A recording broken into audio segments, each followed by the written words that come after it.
Hello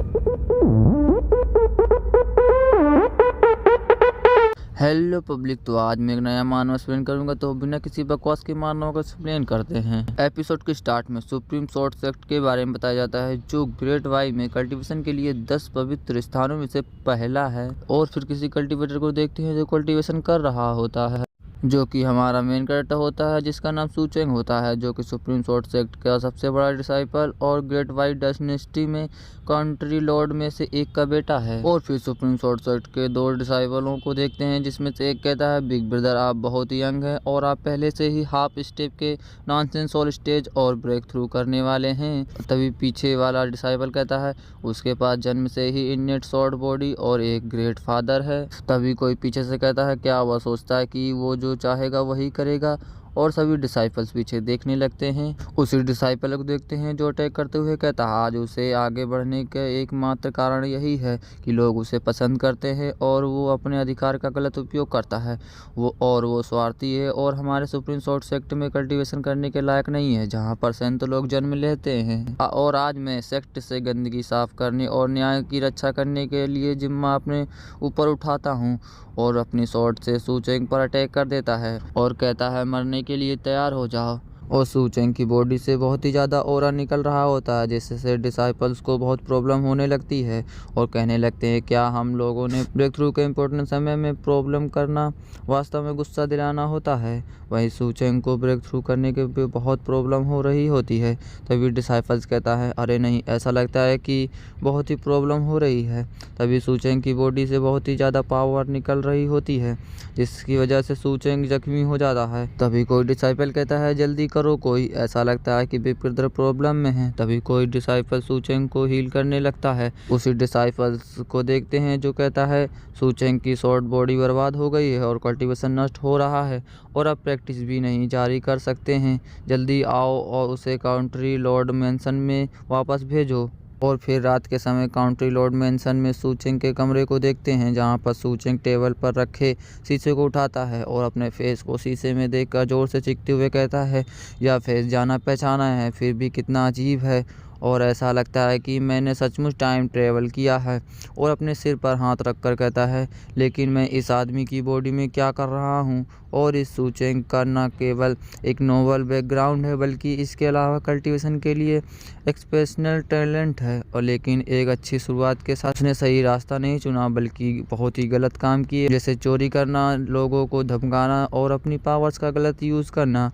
और ये मुझसे पूरा अलग तरह का आदमी है, लेकिन मैं पिछले जीवन में एक अच्छा आदमी था। आखिर मैं इस विलेन की बॉडी में कैसे पहुंचा। मेरे पास स्पिरिचुअल एनर्जी है, तो मेरे पास अभी भी एक आशा की किरण है। तभी स्पिरिचुअल एनर्जी ब्लास्ट हो जाती है, जिस वजह से सुचेंग खांसने लगता है और कहता है, इस बॉडी के मालिक की तो शॉर्ट बॉडी नष्ट हो गई है और कल्टीवेशन लगभग खत्म हो गया है। यदि इस बॉडी के शत्रु मेरे पीछे आए तो क्या होगा। तभी कोई दरवाजे को लात मारकर खोलता है।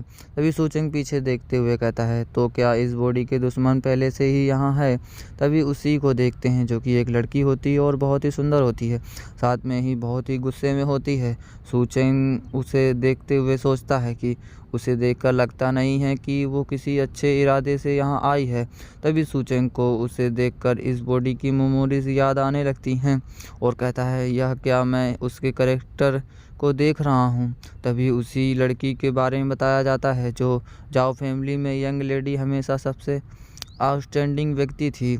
तभी जाओ फैमिली की छोटी लेडी बोलती है, फादर देखो, स्पिरिचुअल पावर को कंट्रोल कर सकती हूँ। तभी उसका फादर कहता है, बहुत बढ़िया, तुम वास्तव में हमारे जाओ फैमिली में टॉप टैलेंट हो। उसने अब फैमिली के इमेंस इन्फ्लुएंस के कारण उसने काउंट्री ग्रेट लॉर्ड के टैलेंटेड उत्तराधिकारी से सगाई भी कर ली, लेकिन भाग्य की कुछ योजनाएं थीं। इसकी एक कल्टीवेशन के दौरान कुछ गलत हो गया और उसका कल्टीवेशन खो गया और यंग लेडी को पूरी तरह से कुचलने वाली बात यह थी और उसका फियांसे भी सगाई तोड़ने के लिए आ गया। और अब सुप्रीम सोर्स सेक्ट के टॉप डिसाइपल्स के लिए का कोई मुकाबला नहीं है। लेकिन यह सब तब शुरू हुआ जब उसके कल्टीवेशन में थोड़ा सुधार हुआ। इसलिए वो फियोंसे के डायनेस्टी में लौट आई और बदला लेने के लिए काउंटी लॉर्ड मैंसन में घुस गई। लेकिन यंग लेडी अकेली थी, इसलिए उसे गार्ड के द्वारा गंभीर रूप से घायल कर दिया गया और उसे मैंसन से बाहर निकाल दिया गया। और निराशा से भरे दिल के साथ उसने पहाड़ से छलांग लगा दी और अंतिम समय में एक अननेम्ड एम्प्रेस सामने आई और उसने क्रिटिकल समय में बचा लिया। और एम्प्रेस के मार्गदर्शन में यंग लेडी एक पावरफुल हाउस के रूप में विकसित हुई और उसने अपने फियोंसे से अपनी इच्छा अनुसार सेवा प्रदान की। और इस यंग लेडी का नाम जाओ स्यू है।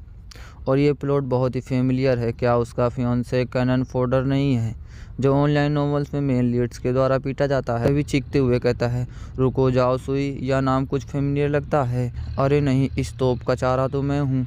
और मुझे अब याद आया कि इस बॉडी के ओनर ने वास्तव में जाओ सुई के साथ सगाई तोड़ी थी। क्या उसने अपनी कल्टीवेशन खो दिया था? और जब मैं कंट्री में वापस आ गया हूँ तो अब बदला लेने के लिए आई है। तभी जूसुई अपनी शॉर्ट को सूचेंग के गले के पास रखकर कहती है, सूचेंग मन में कहता है, मेरे पास अब बिल्कुल भी स्पिरिचुअल एनर्जी नहीं है, लेकिन अब मैं गार्ड और अपनी सुरक्षा के लिए बुलाऊं तो सब वैसा ही होगा जैसा नॉवल में देखा था। क्या मुझे प्लॉट के साथ चलना होगा या फिर उसे रिश्वत देने के लिए मनाऊं? तभी जाओसुई कहती है, आप इसे डॉच क्यों नहीं कर लेते हैं? क्या तुम्हें लगता है कि अब भी मुझे धमकाने का मौका दूंगी? प्लीज सिस्टर, मैं एक क्रिपल हूँ, मैं कुछ डॉच नहीं कर सकता। तभी जाओसुई कहती है, क्या आपको लगता है कि मैं आपको नहीं मार सकती हूँ? वहीं सूचेंग बहुत ही ज़्यादा डर रहा होता है। तभी जाओसुई रोने लगती है और कहती है, इस दुनिया में अब मुझसे कोई प्यार नहीं करता है और मैंने सब कुछ खो दिया है और मैं तुमसे क्यों डरूं? यह सुनकर सूचेंग सोचता है, इतना सब कुछ होने के बाद भी उसे प्यार की परवाह है और जाओसुई से कहता है, जाओसुई, मैं आपके हमले से नहीं बचूंगा। और इसी सस्पेंस के साथ वीडियो खत्म हो जाती है।